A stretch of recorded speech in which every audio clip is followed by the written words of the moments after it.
Assalamualaikum warahmatullahi wabarakatuh. Hello everyone. Perkenalkan, nama saya Surya Mawaddah.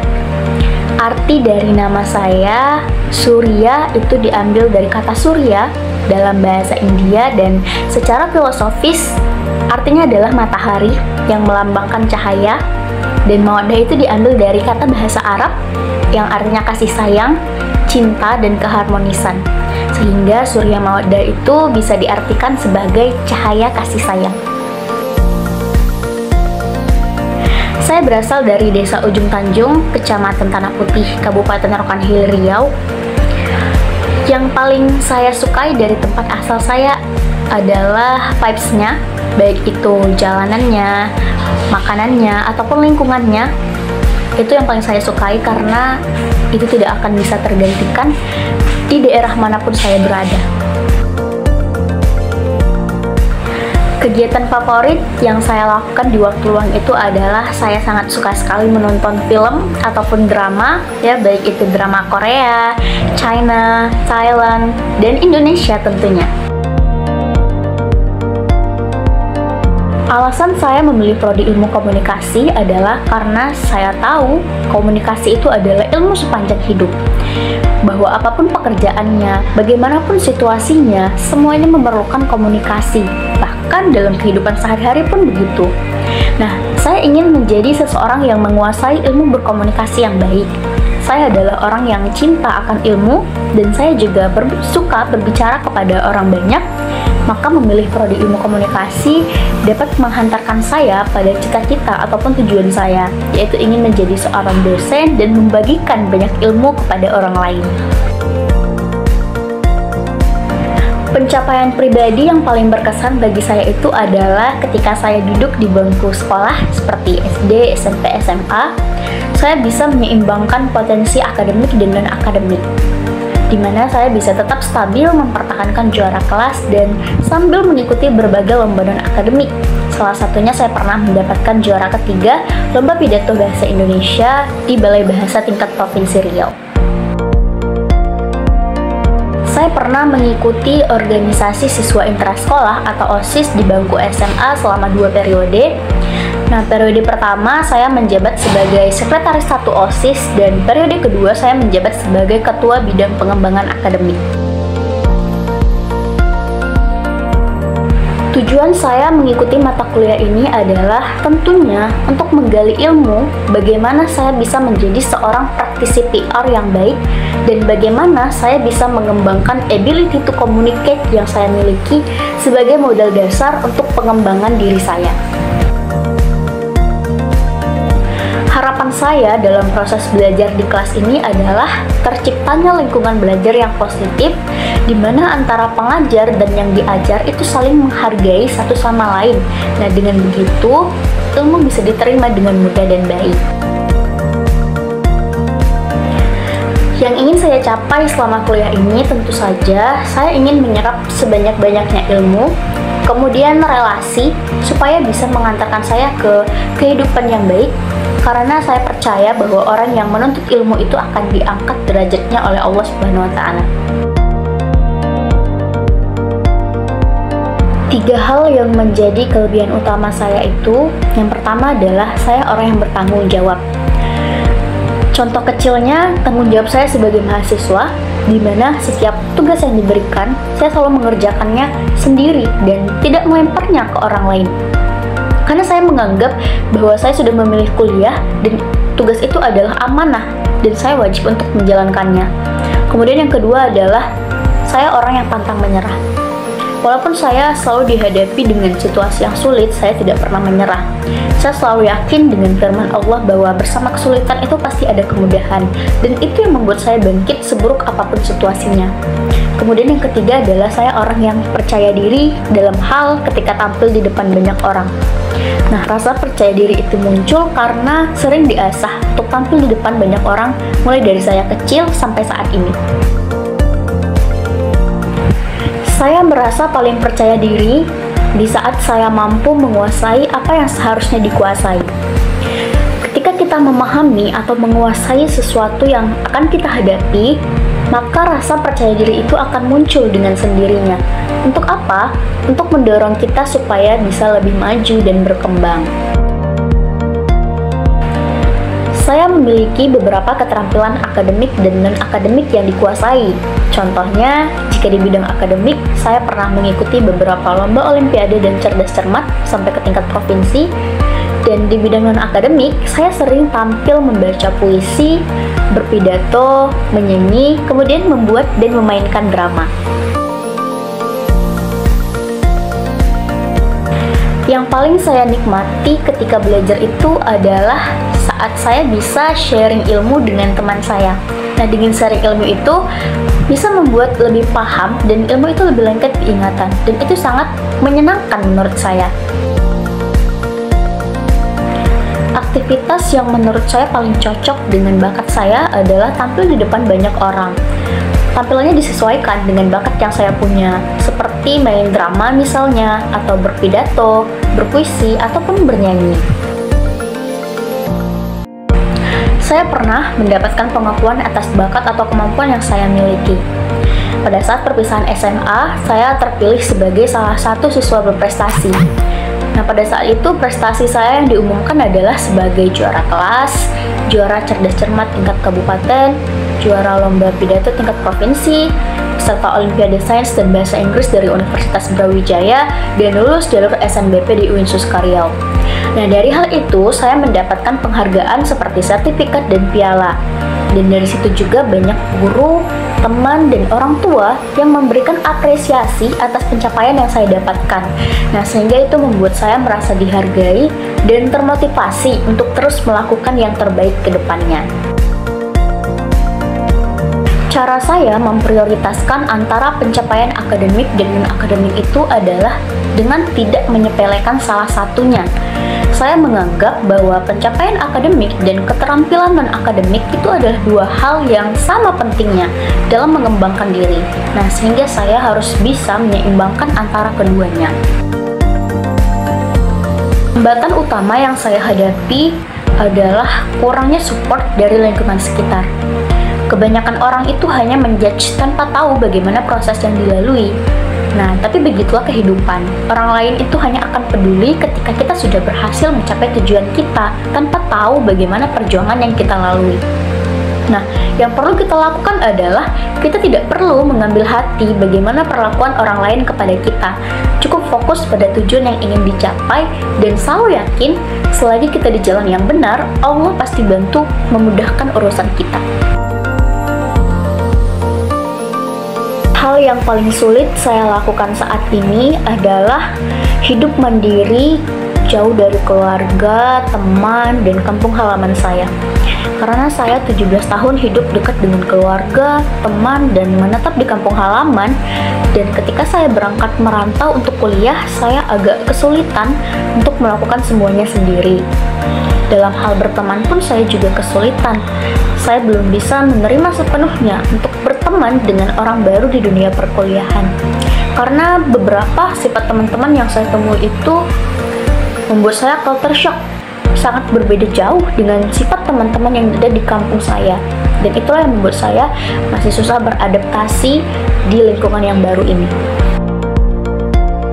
Saya merasa perlu belajar untuk beradaptasi di lingkungan baru yang saya tempati.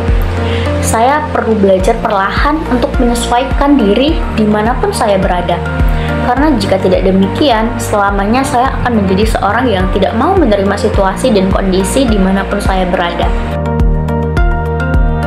Langkah pertama yang ingin saya lakukan untuk memperbaiki kelemahan tersebut adalah dengan menerima kenyataan bahwa saya tidak bisa selamanya stuck di lingkungan yang saya mau. Hidup terus berjalan, tidak ada yang tahu ke depannya saya berada di mana, dan saya harus bisa menerima kenyataan di setiap situasi dan kondisi yang saya hadapi. Saya memiliki keterampilan percaya diri untuk berbicara di depan orang, dan saya cinta akan ilmu. Nah, supaya bisa relevan, maka saya kombinasikan antara keduanya untuk mencapai karir yang saya inginkan, yaitu menjadi seorang dosen.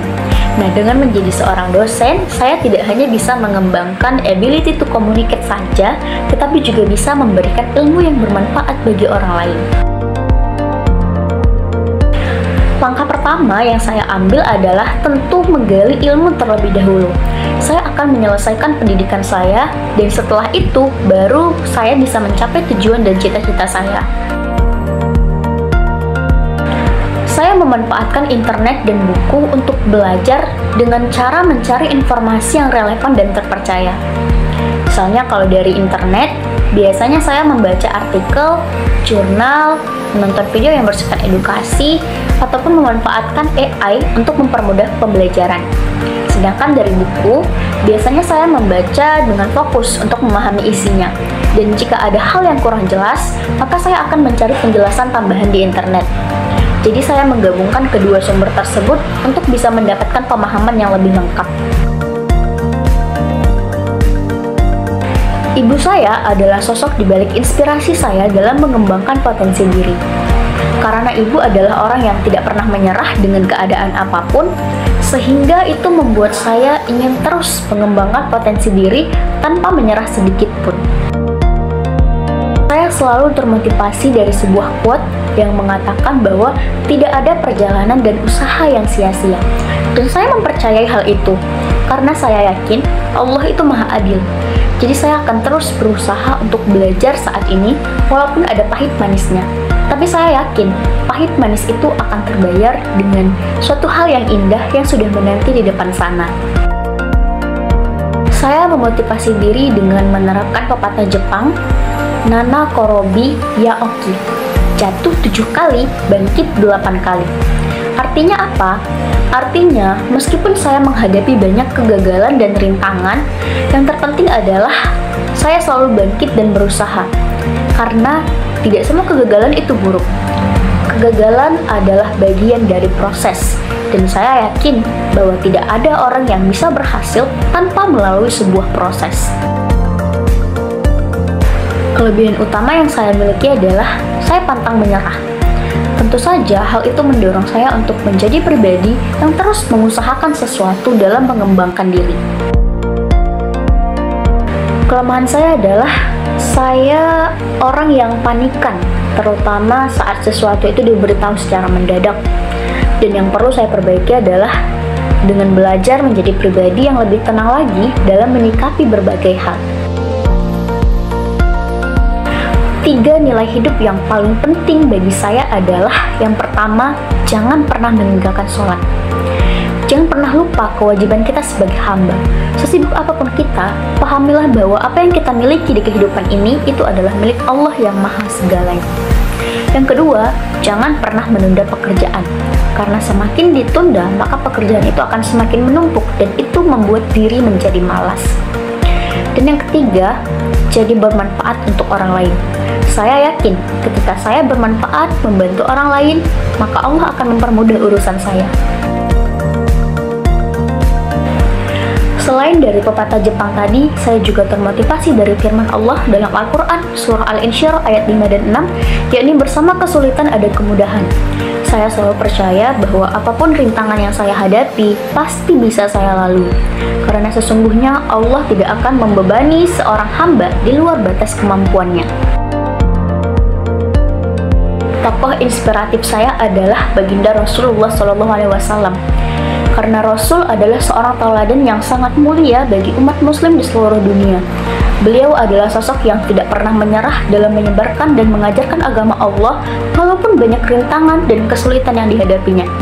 Nah, hal itulah yang membuat saya ingin terus berjuang dalam setiap rintangan yang saya hadapi. Karena saya yakin Allah akan memberikan kemudahan bagi orang-orang yang mau berusaha. Ketika kehilangan motivasi, saya pasti merasa bingung dan juga sedih. Dan biasanya yang saya lakukan adalah membaca Al-Quran sebanyak-banyaknya sampai saya mendapatkan ketenangan. Dan ketika saya sudah tenang, biasanya saya mendapatkan pandangan baru untuk mengembalikan motivasi saya. Nah, kenapa saya pilih untuk membaca Al-Quran? Karena Al-Quran itu adalah sebaik-baik pengobat, terkhusus ketika kita sedang kehilangan arah ataupun motivasi. Dan tentunya hal ini sangat bermanfaat bagi kesejahteraan batin kita. Biasanya saya membagi waktu itu dengan adil. Saya akan menentukan prioritas utama terlebih dahulu, yakni belajar. Nah, terkait waktu belajar, saya bisa belajar kapanpun yang saya mau. Biasanya, saya tidak akan mau ikut keluar main bersama teman-teman jika tugas saya belum selesai. Terkait dengan organisasi, saya selalu punya waktu khusus untuk organisasi, dan saya selalu mengusahakan untuk tidak mengganggu pembelajaran saya. Dan mengenai waktu pribadi, dalam 1 minggu saya pasti akan memberikan ruang untuk me time, karena itu suatu kebutuhan bagi saya, dan biasanya itu saya tempatkan di hari-hari weekend. Kebiasaan buruk yang menghambat produktivitas saya adalah bermain handphone. Ketika saya membuka handphone untuk mencari informasi ataupun mencari sesuatu, terkadang saya khilaf malah membuka sosial media ataupun yang lainnya, dan itu bisa menghambat produktivitas saya. Saya adalah orang yang bertanggung jawab. Saya selalu memprioritaskan tugas-tugas saya. Saya rela tidak ikut bermain keluar dengan teman-teman demi menyelesaikan tugas, karena saya tidak akan bisa enjoy jika tugas saya belum selesai. Yang saya lakukan untuk bangkit kembali adalah saya mencoba untuk berpositif thinking bahwa kegagalan itu adalah bagian dari proses, dan kegagalan adalah pengalaman berharga untuk mencapai keberhasilan. Jadi saya akan terus berusaha untuk melakukan yang terbaik. Saya jadikan kegagalan itu sebagai pembelajaran yang efektif untuk bangkit dan mencapai tujuan saya. Terakhir kali saya merasa bangga adalah ketika saya berhasil menjadi siswa berprestasi di SMA. Saya merasa bangga menjadi siswa yang berprestasi tersebut adalah karena usaha dan kerja keras yang saya lakukan yang begitu sulit untuk menyeimbangkan antara prestasi akademik dengan akademik. Tetapi semua kerja keras itu terbayarkan saat nama orang tua saya dipanggil untuk berdiri ke depan dan mendampingi saya, dan saya melihat segaris senyuman muncul di wajah orang tua saya, dan itu yang membuat saya bangga. Cara saya dalam mengukur perkembangan diri adalah dengan membandingkan kemampuan atas pencapaian saya yang sekarang dengan yang sebelumnya. Misalnya dengan melihat apakah saya sudah menguasai keterampilan yang baru, dan juga saya meminta pendapat dari teman saya sebagai pengamat bagaimana perspektif mereka tentang perkembangan diri saya. Saya selalu berusaha untuk tetap tenang dan rasional ketika menghadapi tekanan atau konflik. Salah satu cara yang saya lakukan adalah saya berusaha untuk tidak langsung melontarkan kata-kata yang bisa menyakiti hati pihak lain. Nah, biasanya saya akan mengambil waktu sejenak untuk menenangkan emosi sambil memikirkan solusinya. Dengan begitu, saya bisa mengelola emosi secara profesional dan menjaga hubungan baik dengan pihak lain. Saya selalu berusaha untuk menjaga komunikasi yang jelas dan terbuka antara teman, keluarga, maupun rekan kerja nantinya. Nah, karena dengan komunikasi yang jelas, tidak akan ada kesalahpahaman yang bisa merusak hubungan baik antara setiap orang. Saya cukup terbuka terhadap kritik karena saya memandangnya sebagai peluang untuk belajar dan berkembang. Kritik itu membantu saya untuk mengenali kelemahan yang mungkin tidak saya sadari sebelumnya. Nah, dengan begitu saya bisa memanfaatkan kritik ataupun masukan untuk memahami apa yang seharusnya saya perbaiki. Peluang terbaru yang saya manfaatkan untuk mengembangkan diri saat ini adalah karena saya sekarang tinggal sendiri, saya menjadikan itu sebagai peluang untuk memanfaatkan waktu dengan belajar secara efektif, dan selain itu saya juga berusaha menjadi pribadi yang lebih independen. Saya mencari peluang dengan mempertimbangkan antara keterampilan yang saya miliki dengan tujuan hidup saya. Sebelum saya memilih suatu peluang, biasanya saya akan mencari tahu bagaimana peluang tersebut dapat mendukung perkembangan diri saya. Nah, saya juga memperbanyak berbincang dengan orang lain yang memiliki pengalaman di bidang yang saya minati. Untuk apa? Untuk mendapatkan perspektif yang lebih luas. Nah, dengan begitu, saya dapat membuat keputusan yang lebih matang dan memastikan bahwa setiap langkah yang saya ambil sejalan dengan tujuan hidup saya. Tentu saja saya pernah melewatkan suatu kesempatan. Contohnya, saya tidak jadi bertanya kepada dosen karena terlalu ragu-ragu untuk menanyakan suatu hal yang saya tidak ketahui. Nah, pengalaman tersebut mengajarkan saya pentingnya bertindak cepat dan berani ketika peluang datang. Nah, semenjak saat itu saya berusaha untuk menjadi lebih terbuka dan berani dalam mengungkapkan pendapat. Itulah tadi sedikit penjelasan tentang perkenalan dan juga pengalaman diri saya. Wassalamualaikum warahmatullahi wabarakatuh.